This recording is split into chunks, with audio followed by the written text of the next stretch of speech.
I want to tell you about the universe.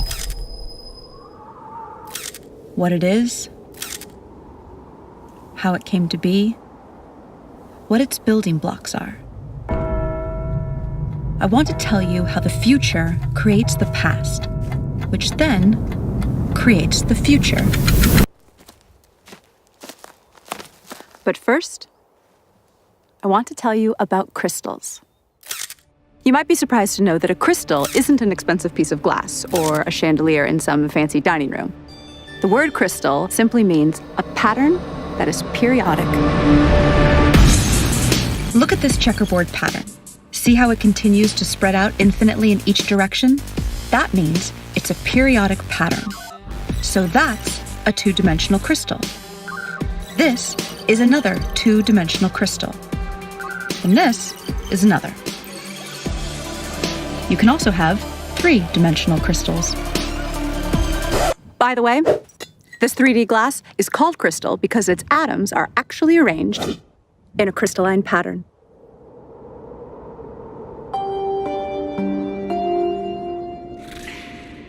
So, see how I'm projecting this three-dimensional crystal to a two-dimensional image on the sand? See how the 2D projection looks distorted because of the angle of the projection?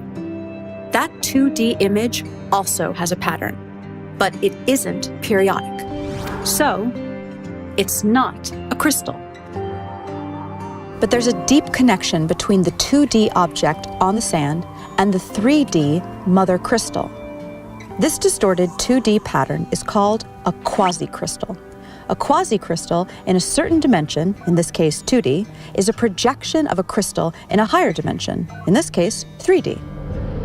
A group of physicists in Los Angeles is working on a new physics theory where a particular 8D crystal, yep, that's right, an 8-dimensional crystal, is projected to 4D at a very particular angle, which forms a 4D quasi-crystal.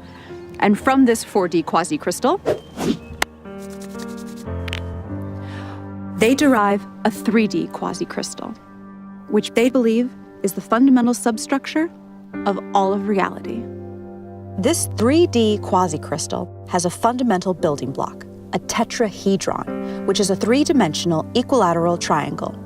The size of each edge on this shape is the smallest possible length that can exist. This is called the Planck length. It's 10 to the 35 times smaller than a meter. So you know how your TV screen is broken down into building blocks called pixels?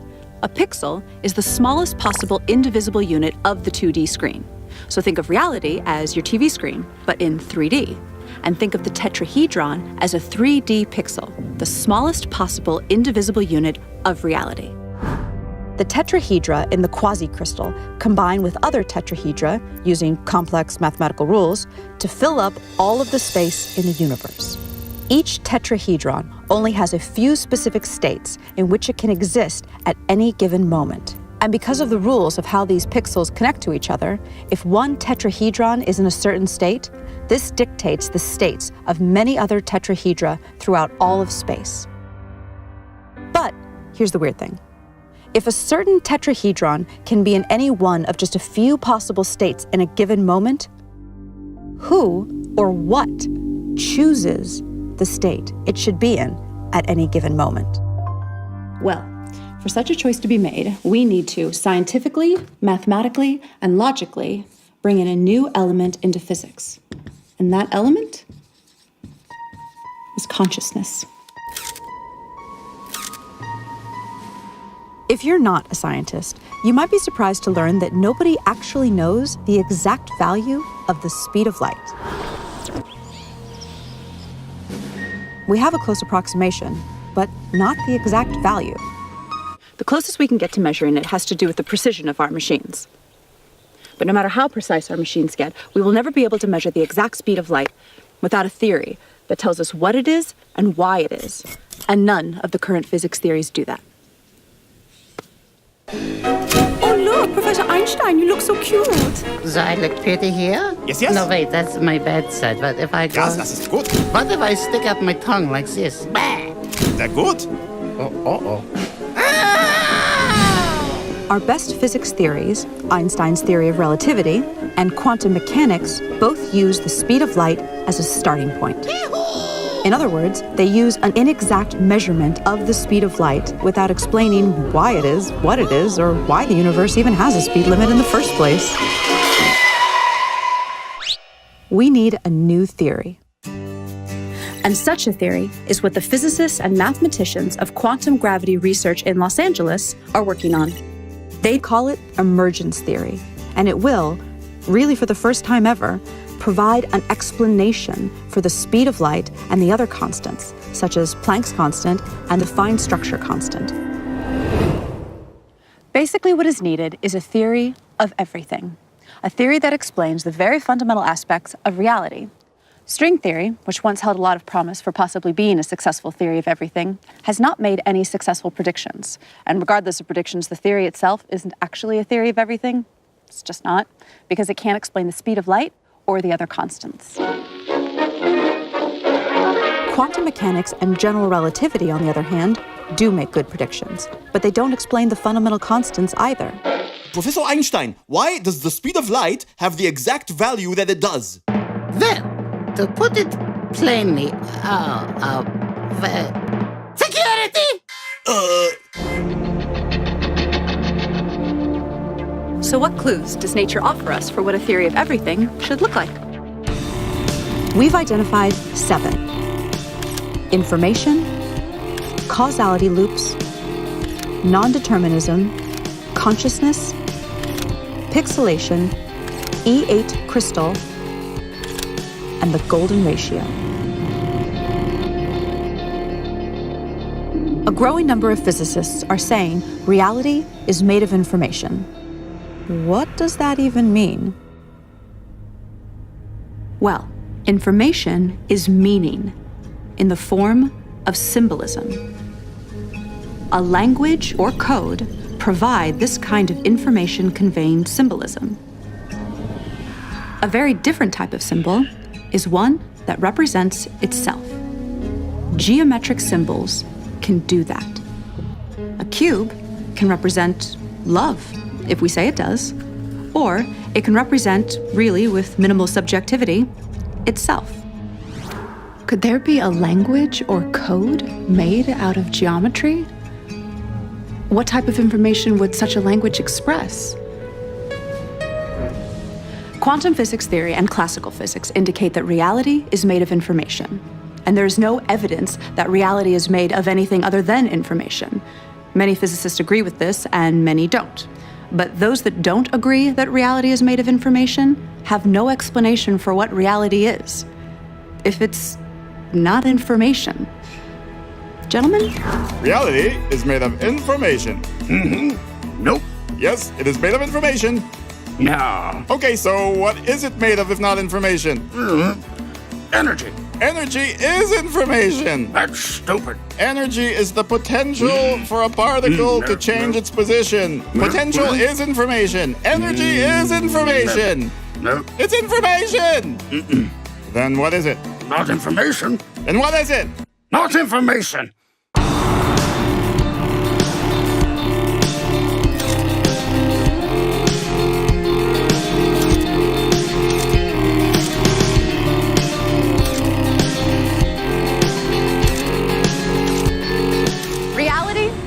Geometric. A geometric language in the form of geometric symbolism, the type of symbols that represent themselves, might explain how a geometric reality can be made of pure information. Information implies meaning. But what is meaning? Meaning is a comparison. That's what we do. But we do it so fast, we don't realize we're doing it. We look at something and we match it to something from our database. We say, that is a crosswalk. That is a building, not a crosswalk. That is a window, not a building. So meaning is the perception of something relative to something else. So therefore, meaning is subjective and requires choice. Can we get some dramatic music here? Because meaning is subjective, for it to even exist, it needs to be perceived or measured by some form of consciousness. Einstein showed how the past and the future exist simultaneously in one geometric object. So all time exists all the time. Let me say that again. All time exists all the time. I know that sounds kind of weird and unintuitive, but we have to kind of suspend our common sense.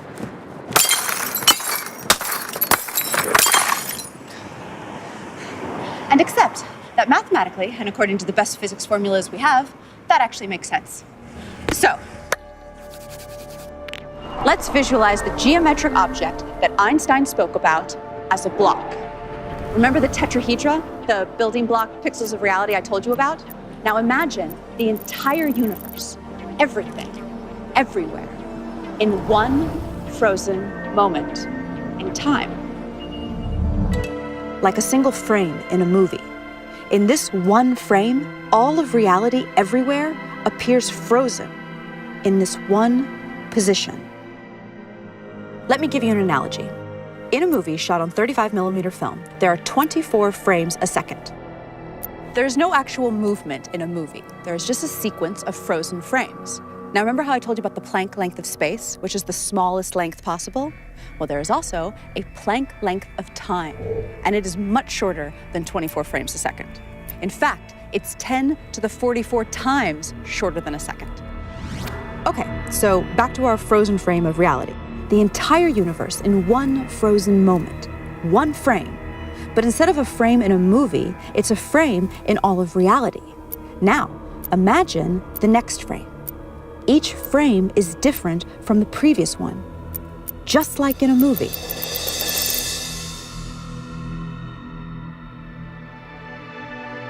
See how all frames exist in Einstein's space-time all at once? Okay, now here's where things get really, really weird. We assume that the past influences the future. That's how we appear to experience reality. But when you look at this block, why would one side be the past and one side be the future? Why go left to right and not right to left? Why can't the future influence the past? Take away the names past and future if that helps you think of this concept. So what if the past influences the future and the future influences the past in an endless feedback loop? So then, the question is, which part of the past is influencing which part of the future and vice versa? And the answer is, all time is affecting all time, all the time. Ay, I need a drink.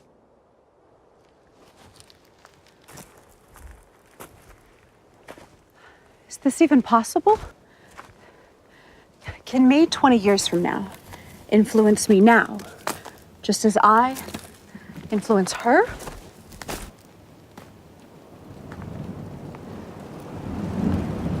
So can me 5 minutes from now influence me 10 minutes ago, just as me 10 minutes ago influences me as a baby, just as me as a baby influences me on my deathbed? This is too weird to even grasp. But everything we know says this is the way it is. Am I stoned? Okay, so if every moment is co-creating every other moment, both forward and backward in time, then reality would be this massive neural network spanning space and time. This type of network would have one even way stranger quality than anything we've talked about so far. It would be its own creator. But the fact that all time exists all the time does not mean that the future is written in stone, and we're some kind of programmed animation or something. That's what they used to believe, though. Years ago, it was popular to believe in the somewhat bummer idea of reality being a deterministic program playing itself out. Light is scattered by electrons and bounced off electrons. The famous double-slit experiment ruled out determinism. Look it up if you've never heard of it. It's wild and is one of the cornerstones of modern physics. But for now, take my word for it. It ruled out determinism and ushered in a new era of non-determinism, or basically, free will. So, how does free will work? One of the most surprising discoveries of quantum physics is that reality only exists when it is observed.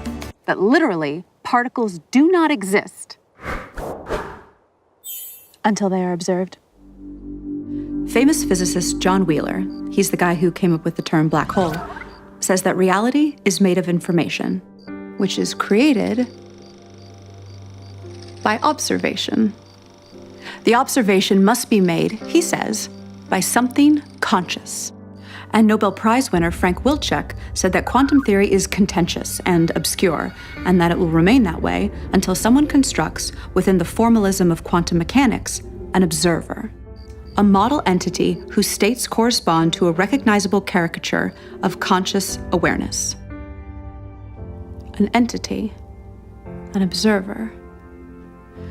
So Frank Wilczek is basically talking about an entity, not necessarily a human being or an animal, that is capable of generating information by observing and measuring. But what would that conscious entity be?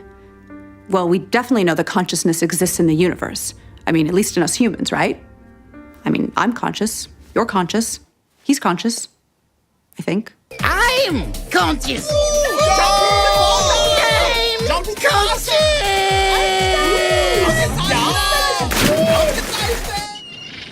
Consciousness relates deeply to physics in ways not yet fully understood.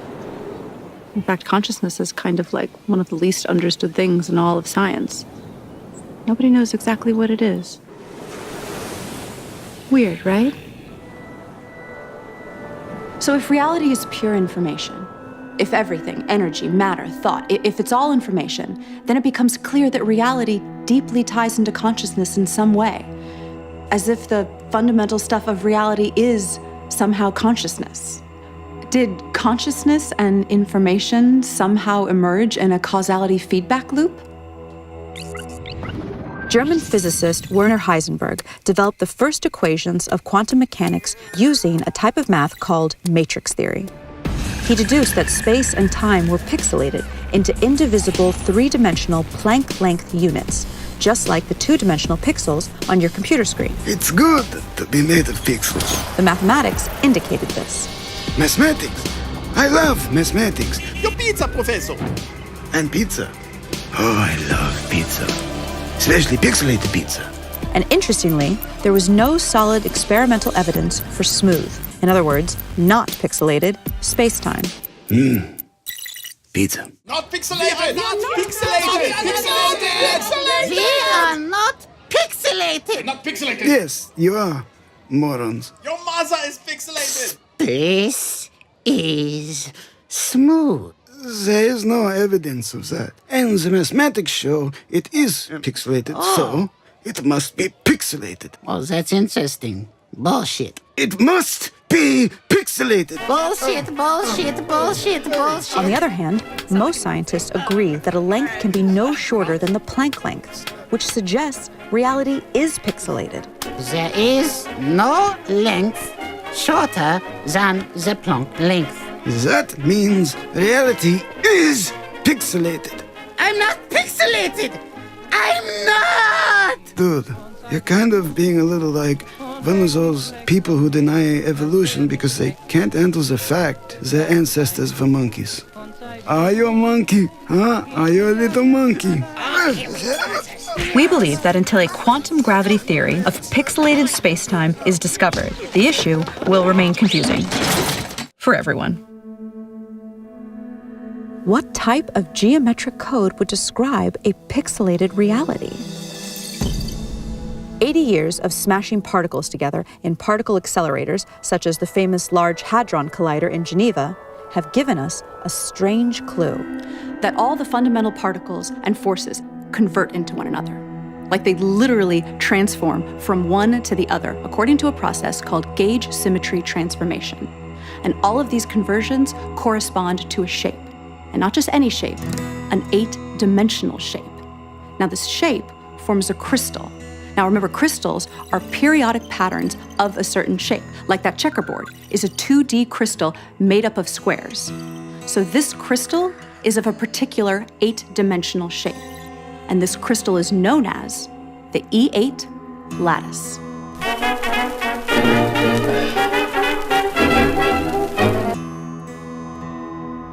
To generate that 3D quasicrystal, the substructure at the pixelated fabric of reality, we project this 8D crystal to 4D. And then we convert that to 3D. Now, just like the basic cell shape of the 3D cubic lattice is the cube, the cell shape of the E8 lattice is an 8D shape with 240 vertices. We call it the Gaussian polytope. When the Gaussian polytope is projected to 4D, it becomes two identical shapes of different sizes. The ratio of their sizes is a unique number, 0.618, also known as the golden ratio.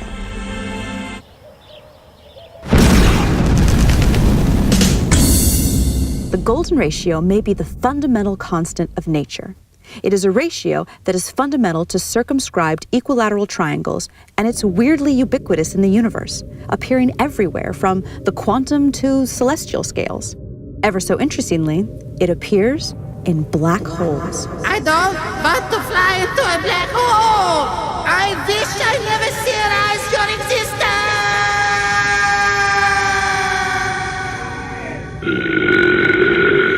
Okay, let's get serious for a second. Here are 3 quick facts for you science heads. The golden ratio is the precise point where a black hole's modified specific heat changes from positive to negative. And it is part of the equation for the lower bound on black hole entropy. The golden ratio even relates the loop quantum gravity parameter to black hole entropy. Why does this support the claim that the golden ratio is the fundamental constant of nature? Because a theory of everything must unite general relativity with quantum mechanics, and a black hole is where these two theories converge at their limits.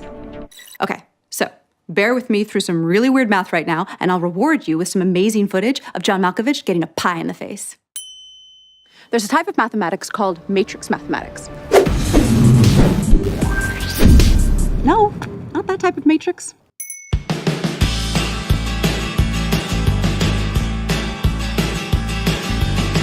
Matrix math is the type of math that quantum physics uses in its formulas. Without getting too technical, this is an example of a matrix. A matrix is just a group of numbers that are arranged in columns and rows. And there's a certain amount of combinations for these numbers inside the matrix. Like if a matrix has 4 numbers inside it, there are 24 different possible combinations for those 4 numbers. Quantum mechanics uses matrices that are binary, so they only contain various combinations of 2 numbers. Each of these combinations of numbers has a value. It's called an eigenvalue. Some eigenvalues are called trivial. These are values like 1, 2, and 0. And some are called non-trivial. And those are all sorts of more complex-looking numbers. So, here's the interesting part. Where's that interesting part? Oh, yes, here. The highest probability non-trivial eigenvalues that show up in binary matrices are, ready for this, the golden ratio and -1 over the golden ratio. So we now see a deep link between black holes and quantum mechanics because the golden ratio appears deeply in both black hole physics and in quantum mechanics. Okay. Good job bearing with me. So, here's your reward. John Malkovich getting a pie in the face. No, no, but I'm not John Malkovich. Pie! The golden ratio appears to startling accuracies in many other ways throughout the universe in scales both large and small. It is so prevalent that its existence simply cannot be looked at as coincidental. In the past, the appearance of this ratio has usually been ignored by scientists because they had no way to explain it. So interest in it was considered the stuff of amateur scientists. But now, for the first time, a rigorous quantum gravity theory is being developed, which predicts the golden ratio's existence, literally, everywhere. So what would a theory of everything look like that answers these 7 clues we just presented? Information, causality loops, non-determinism, consciousness, pixelation, E8 crystal, and the golden ratio. So we think reality is a mosaic-like code or language at the smallest scale of reality possible, which is called the Planck length. Particle accelerator data tells us that all particles and forces relate to one another according to a higher dimensional crystal called the E8 lattice. But reality appears to be 3D. So we project a slice of this E8 crystal down to 3D, which produces a quasi-crystal code or language. And that allows these geometric symbols to build up to the ordinary world of particles and forces that we see around us. Now, this geometric language has rules, but it also has syntactical freedom like any language. And that requires some notion of a chooser to choose the free steps in the language. Now, the notion of randomness doesn't work so well when it comes to codes because meaning starts to break down. Besides, there's no decent experimental evidence for randomness in nature in the first place. A universal collective consciousness is one answer, but that sounds new age and religious. Now, nowadays, a good number of physicists discuss the idea that our whole universe is actually a code-based simulation in some fantastically powerful quantum computer in another universe. Now, if true, then by the same logic, that other universe where the computer running the simulation of our universe would also supposedly be a simulation in another universe. So the idea is a little shaky, but it's being discussed seriously by a lot of credible people. But it turns out that a universal collective-like consciousness of some sort may be physically inevitable. Now, we don't need to anthropomorphize this idea or make it religious or spiritual. To follow why, let us start with the idea of the collective behavior of cells in your body, each a single-celled microbe living its life. A long time ago, only this sort of cellular life form existed here on Earth. These little guys were not too smart, but they did choose what direction to swim and could chase nutrients, reproduce, and run from dangerous things. They made choices with their very simple systems of environmental awareness and desire to survive. Then they self-organized into colonies that were smarter as a group and had more environmental awareness than the individuals. Eventually, animals such as humans emerged. Sophisticated forms of awareness and consciousness now float on an ocean of 37 trillion living cells, self-organized as a human being. It is specifically the laws of physics that caused electrons and quarks to self-organize into 81 stable atoms, and from there, into human consciousness. And physics places no upper limit on the amount of energy and matter that can self-organize into conscious systems. Physics allows the possibility of all the energy in the universe to eventually convert into a single conscious system that is itself a network of other conscious systems, a massive, technologically based collective consciousness. Given enough time, anything that can happen will eventually happen. By this axiom, this system of universal consciousness has already emerged somewhere in the frames of space-time ahead of us. Because it is possible, it is inevitable. In fact, according to the evidence of retrocausality time loops, that inevitable future is co-creating us right now, just as we are co-creating it.